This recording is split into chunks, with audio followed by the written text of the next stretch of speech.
Thank you. Good afternoon and welcome to this meeting of the Review of Standing Orders Subcommittee, a very select group of councillors present. Take this forward. So the meeting is being live streamed and recorded and will be made available for viewing through our council's website. Remote participants, please follow good practice guidance, which includes muting microphones and switching off your video when you're not addressing the meeting. Right, and speak in the Teams chat function when you want to contribute. If you're in the hall, you can do that on your iPhone or iPad. Please don't repeat contributions already made by other members. No material should be posted in chat function if it's intended as part of the discussion. The usual standing orders apply, including that any votes will be undertaken by a roll call. If any member has to leave the meeting, please either leave the Teams meeting for that period or leave in the Teams chat function and then join when you rejoin the meeting so we can keep track on whether the meeting is quorate. All members should speak clearly, taking their time and speaking directly into the microphone when making contributions. When referring to reports, please provide reference to the relevant page and paragraph to allow everyone to follow. Please focus contributions in areas where clarification is required or to propose an alternative to a recommendation. Claire, can you provide sediment and apologies? Yes, thank you, Chair. We currently have 5 members present. We have apologies from the Chair, Councillor McGregor. We've got Councillor Ian Crothers here substituting on her behalf. Got Councillors Richard Brodie and Andrew Wood not present. On Teams, we have Councillors Ian Crothers, Dryborough and McFarlane, yourself and Councillor Campbell in the hall. Thank you. Thank you, and I'm happy to approve members' remote participation. Item 2, declarations of interest. Any members have a declaration of interest or statement of connection they wish to make? Councillor Campbell. Yeah, statement of connection because of one of the reports I sit on the Divisional Licensing Board. I don't know if that's appropriate, but I think I better mention it anyway. Thank you. Thank you. Councillor Crothers, I take it that's the same? It's just exactly the same. I understand as they're an outside body to the council, so I think it is. I think John's right. Thank you. Councillor McFarlane, are you the same position? Likewise, Chair, thanks. As am I, Chair. Thank you. Well, apart from me, I'm not, I'm not involved in it. So the minutes of the previous meeting is 6th of March. Can we approve the minutes of the meeting held on 6th of March? Yep, happy to approve that. So item 4, Licensing Scotland Act 2005, the review of licensing board structure under Friesen Galloway, report by Assistant Director of Governance and Human Resources. Sharon Davison and Carolyn Traynor are here to assist the members of any questions. I'll open up the meeting to member debate. Anyone have any questions or comment? Councillor Campbell. Yeah, thanks, Chair. Just a couple of things. Obviously, it's an external part of the council, the divisional licensing. However, just for the sake of this being a public meeting, I just wondered why it's been brought to Rosso, just so that we can get that aired in public. That'll be the first thing. I'll come on to the second one if I get a response to that. Thanks, Chair. I think I've just asked that question just about 2 or 3 minutes ago. So, Vlad, can you help us out? Yes, thank you. And it's a very valid question through yourself, Chair. In terms of obviously we've got the scheme of delegations to this committee and the various remits within that, and this would in effect change some of those schemes that have been set up by full council. Only full council can ultimately make a decision on the licensing boards, and that's the important part of it. However, the governance arrangements that we've got in place is that for these type of changes to the overall kind of schemes of delegations need to come through Rosso, and hence this is here for that forum. And as members will see, what we're recommending is that all 4 options should be made available to full council for that final decision. But we'll obviously take on board any comments and anything that we need to tighten up between now and then. Thank you. Councillor Campbell, you want to come in with the next question? Yeah, thanks for that clarity.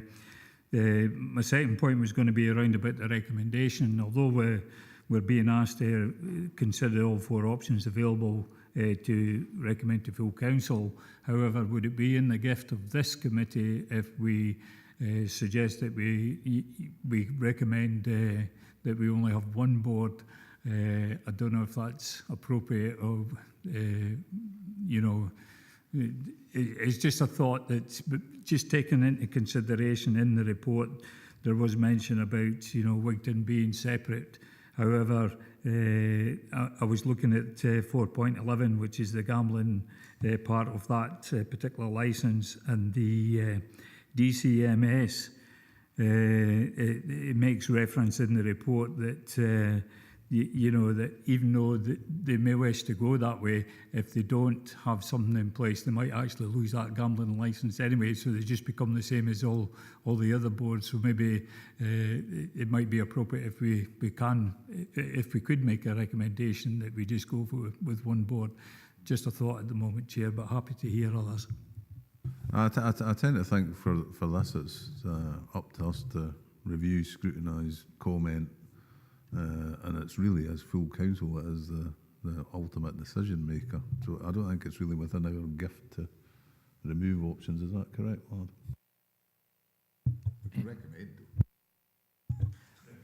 Yeah, thank you, Chair. Yeah, I think you've probably hit the nail on the head in that last one, which is you could recommend to full council if the review of standing orders subcommittee's got a particular preference within that. I think obviously from our end as officers we would need to present all of 4 options to full council, but make it clear that the review of standing orders subcommittee has 1 preferred option, whatever that might be. Thank you. Councillor Ian Crothers. Thanks, Chair.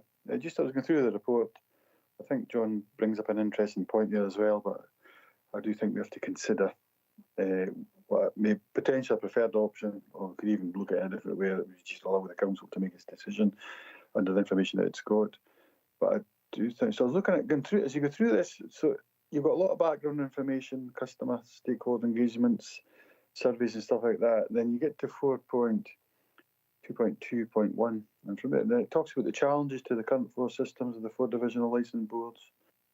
And the next part is the benefits of moving to a single board. And is there any benefits to remaining as it is? I haven't heard it. I think that's my preferred option going forward. But I mean, I've seen the challenges and such like, but I haven't seen any. Normally do a SWOT analysis. You look at the opportunities as well. Remaining, kind of, I thought that would be an option, but I don't see it in the paper at all for consideration. That's probably my first point, Chair. Thank you. Thank you, Councillor Crothers. I think that Vlad. Yes, thank you, Councillor Carruthers, and thank you, Chair. Yeah, the Appendix 1 that has further detail on all the options appraisal carried out should hopefully answer that question. There's pros and potential consequences and risks to each single one of the options available there. But obviously, if there's any additional pros that any member wishes for us to capture, we're happy to do so. Thank you. Councillor Dryborough. I was just going to say go with the recommendations, Chair. Thank you, Councillor Dryborough. I think ultimately, I think that's probably probably the correct course of action at the moment, because it is going to end up back at full council.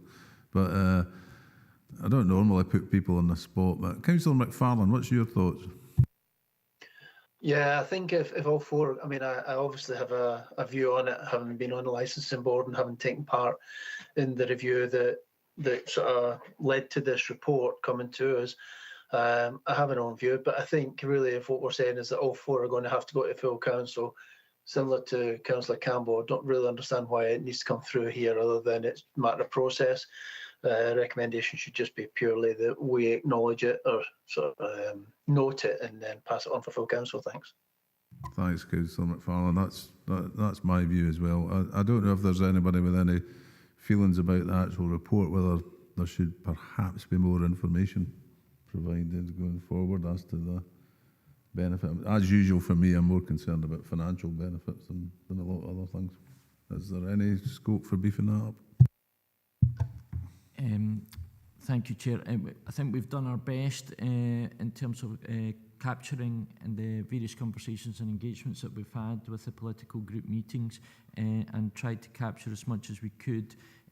We have tried to address, and I think we're going to further address some of the financial elements of it as best we can, but we've already captured that within the current report. So I think we've done our best with what we can. I don't know what particular scrutiny members require. If there's anything specific that we can deliver on, I'm more than happy to look into that.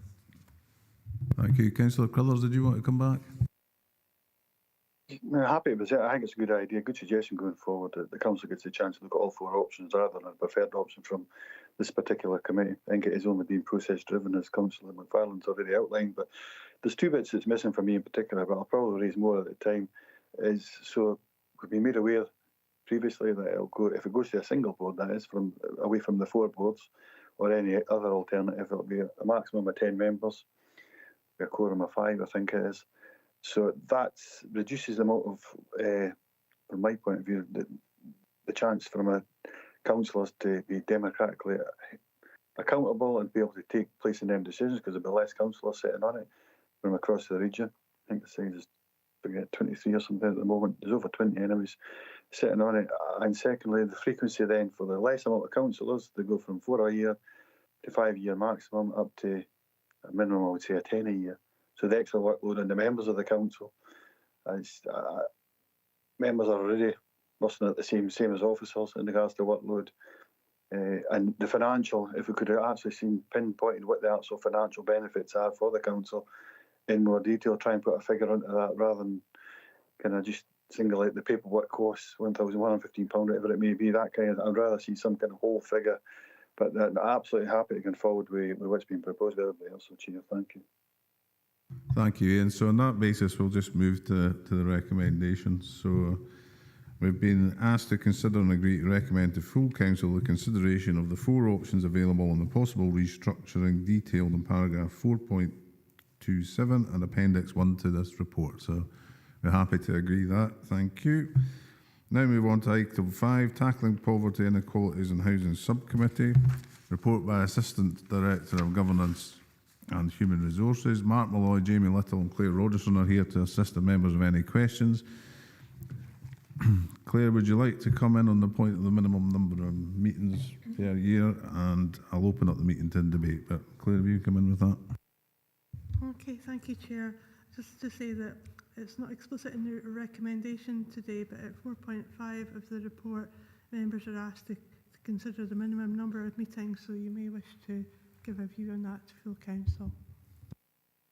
Thank you. So we'll open to questions. Councillor Crothers and then Councillor Drybrough. Thank you very much, Chair. June 2023, I first raised having a housing subcommittee of the current E&R committee, soon to be changed, where it would consider particular decisions, but then reference it back up to the E&R committee, so all members would be able to have the chance to take part in those decisions. But it's as much a workshop or a working group of members through a committee structure in order to do that. Now, when I read this, I was pleasantly surprised that it's very much of the same, because especially on the housing side, I see the correlation between tackling poverty and inequalities, but actually there's certain things within housing, whether it's the strategic housing investment plan, it talks about within the report, the types of tenure, so on and so forth. I think it's absolutely, the way it's been worded, the way it's been structured, and the delegation would then get referred back up to the soon-to-be Economy and Infrastructure Committee. Absolutely delighted with this report. Happy to support it. Thank you, Chair. Thank you. Councillor Drybrough. Happy to agree the recommendations, Chair. Thank you. Is there any further comment, or have you got an appointment or something, Councillor Drybrough? But I wish. yeah. Well, I'm perfectly happy with that, so I'm more than happy. Councillor Campbell. Yeah, thanks, Chair. Yeah, I'm happy with the recommendations. It was just a point I was going to raise that in the appendix it says potential delegations for tracking, but in the actual report it says draft delegations. So I'm just a wee bit confused about what's potential and what's draft. I mean, if it's potential, are we selecting out of those numbers to make the draft, or is it the whole lot that's in the appendix? Thanks, Chair. Yep, it's through yourself, Chair. Yeah, in terms of the delegations, yeah, we tried to word that as best we could in a neutral manner and fashion. So yeah, the potential delegations, and the reason for that is because the review of standing orders might have come up with potential changes to that. But bearing in mind members' current statements around this, it looks like members are content with the delegations as they currently sit. Which means that this is what we would be proposing to full council as the delegations to take this subcommittee forward. Thank you, Vladdy. Happy with that, Councillor Campbell? Yep. Well, on that basis, we'll just move to the recommendations. Councillor Driver. Oh, Councillor Drybury, you want to come back? Sorry, I never put my hand in, sorry. That's all right. So members are asked to consider and agree to recommend to full council the delegations naming Constitution of a Tackling Poverty, Inequalities and Housing Subcommittee as detailed in paragraphs 4.1 to 4.5 and the appendix. So we've considered and agreed it. Happy to do that. Yep. Item 6, any other business deemed urgent by the Chair due to the need for the decision? No, we haven't got any. So thank you very much, and thank you for a very quick meeting on a Friday afternoon. Thank you.